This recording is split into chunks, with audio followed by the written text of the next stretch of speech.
Hello everyone, this is Kapil Kadan your science Guruji. इस video के अंदर आपके लिए हैं most important question answer for your board exam. तो चैप्टर सॉल्यूशन के वो सभी क्वेश्चंस आज आपको कराएंगे जिसके अंदर एनसीईआरटी एग्जाम्पलर और प्रीवियस ईयर क्वेश्चन जो आपके फाइनल बोर्ड एग्जाम के लिए काफ़ी इंपॉर्टेंट रहने वाले हैं। तो वीडियो को अंत तक जरूर देखते रहिए और जो भी फ्रेंड्स मेरे साथ फर्स्ट टाइम जुड़ रहे हैं तो चैनल को सब्सक्राइब जरूर कर लें। और जिन बच्चों ने अभी तक हमारे हैंड राइटिंग नोट्स को डाउनलोड नहीं किया तो जल्दी से यूट्यूब चैनल के प्लेलिस्ट में जाकर उन सभी नोट्स को आप डाउनलोड कर सकते हैं जिसके अंदर आपको सभी मोस्ट इंपॉर्टेंट मटेरियल मिलेगा आपके फाइनल बोर्ड एग्जाम के लिए। तो हमारे पास first question, define mole fraction. कि मोल फ्रैक्शन क्या होता है कि mole fraction of a component in a solution कि may be defined as the ratio of mole of that component to the total number of moles of all the component present in the solution। तो simple सी definition है बच्चों हमारे पास mole fraction की, काफ़ी important रहेगी आपके बोर्ड एग्जाम के लिए। सेकंड क्वेश्चन हमारे पास कि what is the similarity between roles law and Henry law. Henry law और रोल्स लॉ के अंदर क्या सिमिलरिटी है, तो ये क्वेश्चन भी काफ़ी इंपॉर्टेंट रहेगा क्योंकि कई बार प्रीवियस ईयर बोर्ड एग्जाम्स में पूछ लिया गया है। तो इसका आंसर के रूप में आपने क्या लिखना है कि the similarity between roles law and Henry law is the state या both state that the partial vapor pressure of the volatile component or a gases is directly proportional its mole fraction in the solution। तो ये हमारे पास इसकी आपने definition के तौर पे यहाँ पर ये आंसर लिखना है कि दोनों लॉ के अंदर क्या कहता है कि ये जो पार्शियल वेपर प्रेशर होता है वोलेटाइल कंपोनेंट का या गैस, वो डायरेक्टली प्रोपोर्शनल किसकी होगी, mole fraction in the solution के। तो ये आपने इसका आंसर राइट डाउन करना है। नेक्स्ट क्वेश्चन हमारे पास क्वेश्चन नंबर 3, ये भी काफ़ी इंपॉर्टेंट है, 1 मार्क्स के रूप में एग्जाम्स में पूछ लिया गया है कि व्हाट आर आइसोटोनिक सॉल्यूशन। क्या होता है आइसोटोनिक सॉल्यूशन? वो सॉल्यूशन होता है बच्चों कि the solution of A same osmotic pressure at a given temperature, जिसका सेम ऑस्मोटिक प्रेशर होता है किसी भी गिवन टेम्परेचर पर, उसको आप क्या बोलोगे, आइसोटोनिक सॉल्यूशन। नेक्स्ट क्वेश्चन हमारे पास क्वेश्चन नंबर 4 कि why is glycol and water mixture use in a car radiator in a cold countries. तो ये क्वेश्चन भी काफ़ी इंपॉर्टेंट है। बेसिकली बच्चों क्वेश्चन क्या पूछा गया है कि जो इथाइलिन ग्लाइकोल होता है उसको हम वाटर के अंदर मिक्स क्यों करते हैं कार रेडिएटर के अंदर, कोल्ड कंट्रीज के अंदर। तो इसका आंसर आपने क्या राइट डाउन करना है कि जो इथाइलिन ग्लाइकोल है उसका लोअर क्या होता है बेसिकली बच्चों, freezing point of a water. अब due to this the coolant in a radiator will not freeze. तो वो जो हमारे पास गाड़ी होती है, गाड़ी के अंदर रेडिएटर, उसके अंदर क्या होता है, कूलेंट, उसको फ्रीज नहीं होने देता कोल्ड कंट्रीज के अंदर, कि otherwise radiator will be burst due to the freezing of a coolant. और यदि क्या होगा कि जब कोल्ड कंट्रीज के अंदर जो बेसिकली रेडिएटर्स होते हैं उनके अंदर कूलेंट जम जाता है तो जमने से क्या हो जाता है, वो बर्स्ट हो जाता है। तो इसलिए इथाइलिन ग्लाइकोल को उसके अंदर मिक्स करते हैं ताकि वो बेसिकली बच्चों फ्रीज ना हो। नेक्स्ट क्वेश्चन हमारे पास क्वेश्चन नंबर 5 कि why are the aquatic species are more comfortable in a cold water in comparison of a warm water. तो सिंपल सी बात है बच्चों, ये सोलेबिलिटी वाला टॉपिक है, काफ़ी इंपॉर्टेंट रहेगा कि जो एक्वेटिक स्पीसीज होती है जो पानी के अंदर रहती है वो मोर कंफर्टेबल होती है कोल्ड वाटर के अंदर एज कंपैरिजन ऑफ ए किससे, वार्म वाटर से। तो इसका आंसर आप क्या राइट डाउन करोगे, at a given pressure the solubility of a oxygen in water increase and decrease in a temperature presence of a more oxygen at a lower temperature making the aquatic species is more comfortable in a cold water। तो simple सी बात है बच्चों, यहाँ पर जो oxygen होती है जो बेसिकली कोल्ड वाटर के अंदर वो मोर होती है एज कंपैरिजन ऑफ किससे, बेसिकली बात करें हॉट वाटर से। नेक्स्ट हमारे पास है क्वेश्चन नंबर 6, ये भी काफ़ी इंपॉर्टेंट है, डिफाइन एजियोट्रॉप्स कि what type of azeotrope formed in A negative deviation from the Raoult's law, given example. अब एजियोट्रॉप्स क्या होता है, आपने किस नेगेटिव एजियोट्रॉप्स के बारे में बताना है यहाँ पर। तो सबसे पहले हमारे पास डेफिनेशन ऑफ एजियोट्रॉप्स कि एजियोट्रॉप्स आर ए बोलिंग, या फिर हमारे पास azeotrope is a binary liquid mixture having the same composition in a liquid and vapour phase and boil it is a constant temperature. तो डेफिनेशन आपने क्या लिखी azeotrope की बेसिकली बच्चों कि एजियोट्रॉप वो बाइनरी लिक्विड मिक्सचर होता है जिसकी सेम कंपोजिशन होती है लिक्विड के अंदर और वेपर फेस के अंदर and boil at a constant temperature. और जब आप उसको बॉयल करोगे तो वो किस पे करना है, आपने कॉन्स्टेंट टेम्परेचर पे बॉयल करना है। ये हमारे पास डेफिनेशन रहेगी एजियोट्रॉप्स की। उसके बाद है what type of azeotrope form in A negative deviation. तो नेगेटिव डेविएशन के अंदर कौन सा होता है, मैक्सिमम बॉइलिंग एजियोट्रॉप फॉर्म्ड होता है। तो इसके आंसर में आप क्या लिखोगे कि maximum boiling azeotrope is formed by A negative deviation, कि जब नेगेटिव डेविएशन की बात करते हैं तो उसमें मैक्सिमम, यदि पॉजिटिव डेविएशन की बात करें तो यहाँ पर फिर क्या लिखोगे आप, मिनिमम बॉइलिंग एजियोट्रॉप। तो यहाँ पर नेगेटिव की बात कर रहे हैं तो maximum boiling azeotrope is form by the negative deviation from A roles law a mixture of A 68% HNO3. HNO3 nitric acid 32% of a water by mass is the example of A maximum bowling azeotropes. Next question हमारे पास question number 7, ये भी काफ़ी important है. Give a reason. First है हमारे पास question, cooking is faster in a pressure cooker than of a cooking pan. Second question हमारे पास है यहाँ पर कि रेड ब्लड सेल जो होती है RBC जिसको हम कहते हैं, shrink when is place in a saline water but is swell in a distilled water. तो देखिए बच्चों यहाँ पर दो क्वेश्चन है, दोनों क्वेश्चन 2 मार्क्स में पूछे गए हैं बोर्ड एग्जाम्स के अंदर. तो सबसे पहले हम बात करेंगे cooking is fast in a pressure cooker than of a cooking pan. तो इसके आंसर में आपने क्या राइट डाउन करना है कि the use of a pressure cooker reduce the cooking time because the weight over a lid does not allow the steam to go out. जो उसके अंदर बेसिकली बच्चों स्टीम होती है, जो प्रेशर लगता है तो उसको बाहर नहीं निकलने देता. एज ए रिजल्ट कि the pressure inside the cooker became is high, कि जो प्रेशर होता है कुकर के अंदर वो ज़्यादा होगा. Higher is the pressure higher is the boiling point. जितना ज़्यादा प्रेशर होगा उतना ही बेसिकली बॉइलिंग पॉइंट होगा. एंड उस केस में जो फास्ट होगी कुकिंग क्या होगी बच्चों, ज़्यादा जल्दी से हो पाएगी. तो सिंपल आप अपने अकॉर्डिंग भी बना के लिख सकते हो इसको कि यदि प्रेशर हाई होता है तो हायर क्या होगा, बॉइलिंग पॉइंट. और हायर बॉइलिंग पॉइंट होने से जो कुकिंग होती है वो फास्टर हो जाती है. सेकेंड क्वेश्चन हमारे पास RBC वाला. RBC बेसिकली बच्चों red blood cell, shrink when place in a saline water but swell in a distilled water. तो इसका आंसर क्या लिखोगे आप, देखिए यहाँ पर कि as the concentration of a saline solution is higher than of a concentration inside of this cell. कि जो कंसंट्रेशन होती है सेलाइन सॉल्यूशन, सेलाइन कौन सा, सोल्ट वाटर की, हायर होती है किससे बेसिकली बच्चों, concentration inside of the cell से. कि thus the water will be move outside of the cytoplasm. कि जो वाटर है बेसिकली बच्चों वो क्या करेगा, मूव करेगा outside of the cytoplasm and this cell will be shrink. तो इस केस में जो सेल है वो श्रिंक हो जाएगा. कि distilled water is a hypotonic. जो डिस्टिल्ड वाटर होता है बेसिकली वो बच्चों हाइपोटोनिक होगा. कि when RBC are place in a distilled water, जो RBC होती है वो प्लेस करती है किसके अंदर, डिस्टिल्ड वाटर के अंदर. कि water will enter in this cell through in a simple diffusion and leads to the cell swelling. तो इस केस में जो सेल क्या करेगा, स्वेल अप हो जाएगा इस केस के अंदर. नेक्स्ट क्वेश्चन हमारे पास क्वेश्चन नंबर 8, काफ़ी इंपॉर्टेंट आपके बोर्ड एग्जाम के लिए. State roles law. Roles law क्या होता है, for a solution containing of A volatile component. अब वोलेटाइल जिसके अंदर वेपर प्रेशर इजिली बन जाते हैं. कि right the 2 characteristics of a solution which obey the Raoult's law at A all concentration. अब सबसे पहले हम डेफिनेशन लिखेंगे. रोल्स लॉ की डेफिनेशन क्या होती है इसके अंदर कि it state that the partial vapour pressure of a each component is directly proportional to its mole fraction. कि when both solute and solvent are a volatile. तो ये डेफिनेशन हमारे पास किसकी रहेगी बेसिकली बच्चों, रोल्स लॉ की. सिंपल है कि जो पार्शियल वेपर प्रेशर होता है हर एक कंपोनेंट का, ईच कंपोनेंट का, वो डायरेक्टली प्रोपोर्शनल किसकी होगा, मोल फ्रैक्शन. कि जब जो सोल्यूट और सोल्वेंट हमारे पास क्या होंगे, वोलेटाइल होंगे. वोलेटाइल का मतलब मैंने आपको बता दिया जहाँ पर वेपर्स ईजिली बन जाते हैं किसी भी लोअर टेम्परेचर के केस में. अब यहाँ पर जो PA है, PA directly proportional to XA. PA हमारे पास partial vapour pressure of a component A directly proportional to the mole fraction of a component A. जब डायरेक्टली प्रोपोर्शनल का साइन हटाएंगे तो हम यहाँ पर इक्वल का साइन लगा देंगे. तो PA नोट, PA नोट हमारे पास क्या होता है यहाँ पर vapour pressure for a pure component. ऐसे ही हमारे पास PB directly proportional to XB. ये कंपोनेंट B के लिए लिया हमने. तो यहाँ से डायरेक्टली प्रोपोर्शनल का साइन हटा के क्या करोगे बच्चों, इक्वल का साइन लगाओगे तो PB नोट आ जाएगा. This is A vapour pressure किसका है, ये प्योर का. अब हमारे पास इसके अंदर जो सेकंड कंडीशन पूछी गई है कि यहाँ पर देखिए the solution which obey the Raoult's law. यदि रोल्स लॉ को ओबे करता है तो उस केस में delta H mix is equal to 0. ये इंथैल्पी चेंज है, ये किसके इक्वल होगी, 0 के इक्वल होगी. सेकंड जो डेल्टा V मिक्स है वो भी किसके इक्वल होगा, 0 के इक्वल होगा.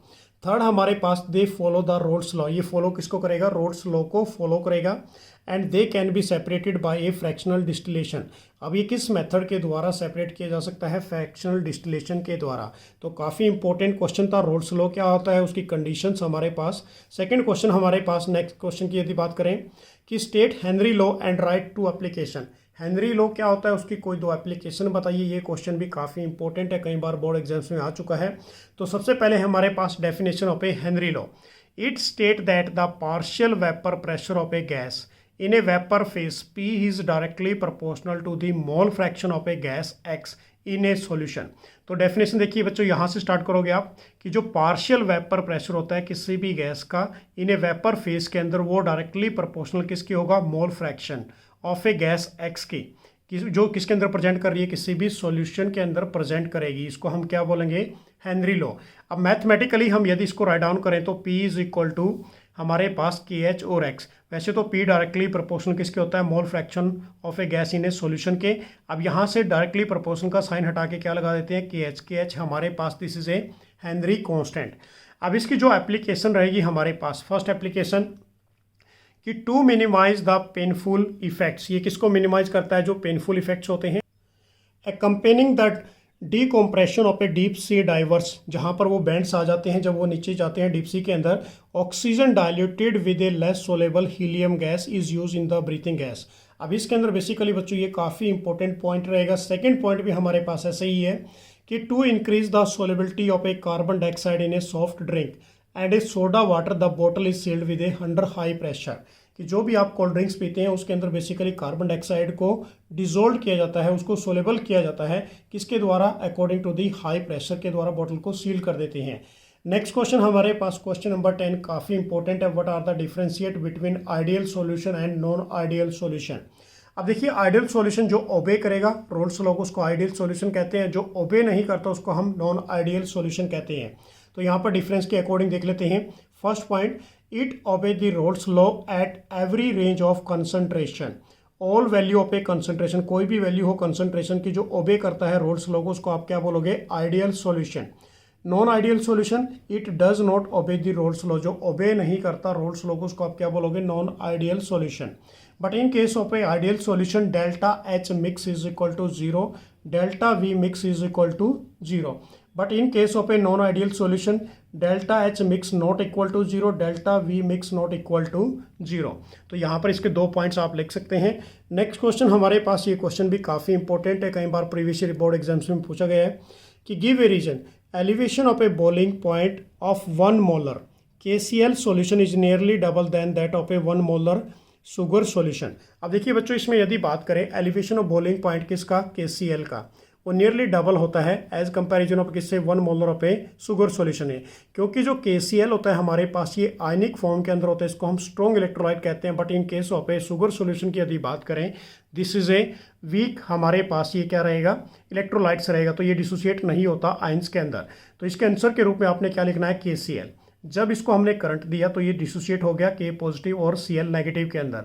तो KCl is a strong electrolyte, it dissociate completely into ions, ये कंप्लीटली डिसोसिएट हो जाता है आयंस के रूप में। कि the number of particles are double as comparison of a sugar solution, कि जो इसके अंदर नंबर ऑफ पार्टिकल्स हैं वो डबल हो गए। डबल का मतलब क्या है बच्चों, ये एक पॉजिटिव में टूटा और एक किस में टूटा है, ये नेगेटिव के अंदर।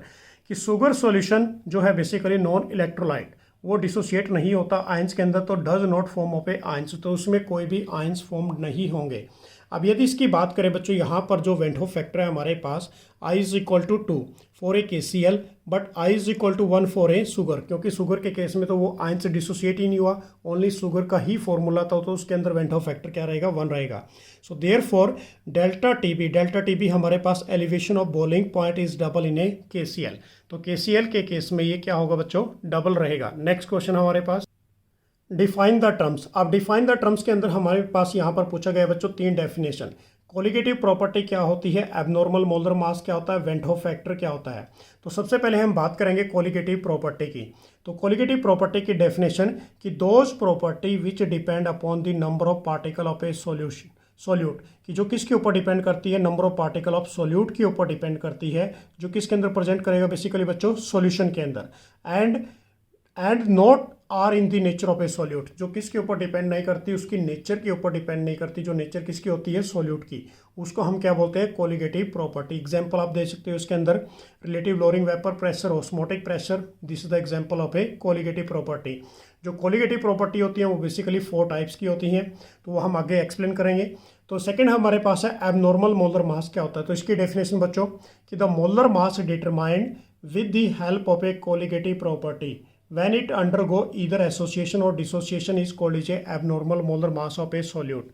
तो देखो सिंपल सी डेफिनेशन है कि जो मोलर मास है उसको डिटरमाइन करना विद दी हेल्प ऑफ ए, किसकी हेल्प के द्वारा बच्चों, कोलिगेटिव प्रॉपर्टी के द्वारा। कि व्हेन इट अंडरगोज, जब वो क्या करेगा, एसोसिएट करेगा या फिर डिसोसिएट करेगा किसी भी आयंस के रूप में, उसको आप क्या बोलोगे, abnormal molar mass of a solute. Next हमारे पास वेंट ऑफ फैक्टर की डेफिनेशन, जिसको हम आई से डिनोट करते हैं।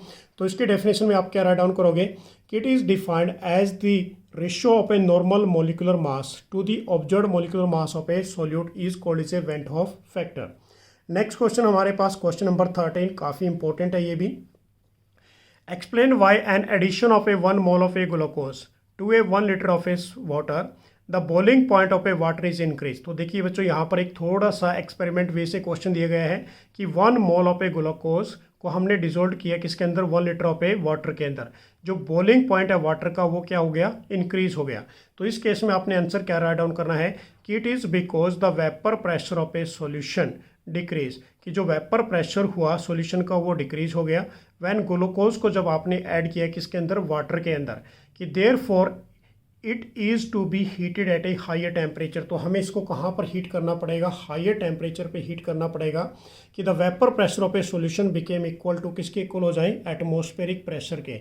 तो it means is a boiling point क्या हो गया, यहाँ पर इंक्रीज हो गया। सिंपल सी बात है बच्चों, वेपर प्रेशर चाहिए तो वेपर प्रेशर के लिए बेसिकली बच्चों क्या करना पड़ेगा, आपको यहाँ पर टेम्परेचर को हाई करना पड़ेगा, और टेम्परेचर को हाई करने के लिए आपका वेपर प्रेशर सॉल्यूशन का वो किसके इक्वल होना चाहिए, एटमॉस्फेरिक प्रेशर के इक्वल होना चाहिए। नेक्स्ट क्वेश्चन हमारे पास क्वेश्चन नंबर 14, ये क्वेश्चन भी काफ़ी इंपॉर्टेंट है। व्हाट हैपन, अब देखिए इसके अंदर क्या बोला गया है कि what happen when the external pressure applied became more than of a osmotic pressure of a solution.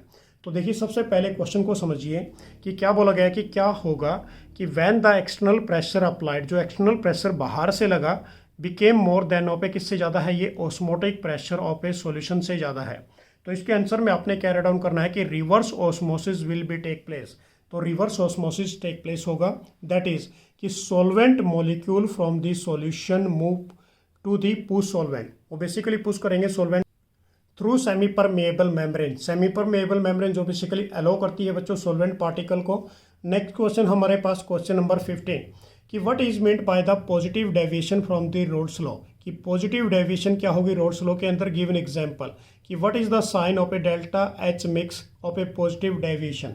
तो सबसे पहले हमारे पास definition of a positive deviation कि the deviation which is called a positive when the force of attraction between a solute solvent molecule, जिसके अंदर solute solvent के अंदर हमने किसकी बात की बच्चों, ए बी, ए हमारे पास सॉल्वेंट, बी की यदि बात करें solute, is less than that of a किससे है, सॉल्वेंट सॉल्वेंट ए से या सोल्यूट सोल्यूट जो बी से। तो सिंपल सी डेफिनेशन है बच्चों हमारे पास जिसके अंदर सोल्यूट सॉल्वेंट इंटरेक्शन कम होती है as comparison of a solute solute से और सॉल्वेंट सॉल्वेंट से, उसको हम क्या बोलते हैं, पॉजिटिव डेविएशन। अब इसका एग्जांपल आपने क्या देना है, ethanol and water shows A positive deviation from A roles law. अब इसके अंदर हमने आपने एक बताना है, यहाँ पर एक कंडीशन कौन सी है कि delta H mix is equal to क्या होगा, इसके अंदर पॉजिटिव होगा। नेक्स्ट क्वेश्चन हमारे पास क्वेश्चन नंबर 16, ये भी काफ़ी इंपॉर्टेंट है कि why does the sodium chloride solution freeze at a lower temperature than of a water, कि जो सोडियम क्लोराइड सॉल्यूशन है वो फ्रीज हो जाता है किसी भी लोअर टेम्परेचर पर than that of a water से। अब इसके आंसर में क्या राइट डाउन करोगे, इट इज़ बिकॉज कि when NaCl is added the vapour pressure of a solution became less. तो इस केस में जब NaCl आप ऐड करते हैं तो वेपर प्रेशर किसी भी सॉल्यूशन का कम हो जाता है एंड लोअर इट्स टेम्परेचर, और टेम्परेचर भी क्या होगा बच्चों, कम हो जाएगा। तो vapour pressure of a solute and solution became equal to, वो इक्वल करने के लिए तो फ्रीजिंग पॉइंट क्या हो जाता है इस केस के अंदर, कम हो जाता है। ये क्वेश्चन भी काफ़ी इंपॉर्टेंट रहेगा। नेक्स्ट क्वेश्चन हमारे पास कि why is an increase in a temperature observe on mixing of a chloroform and acetone.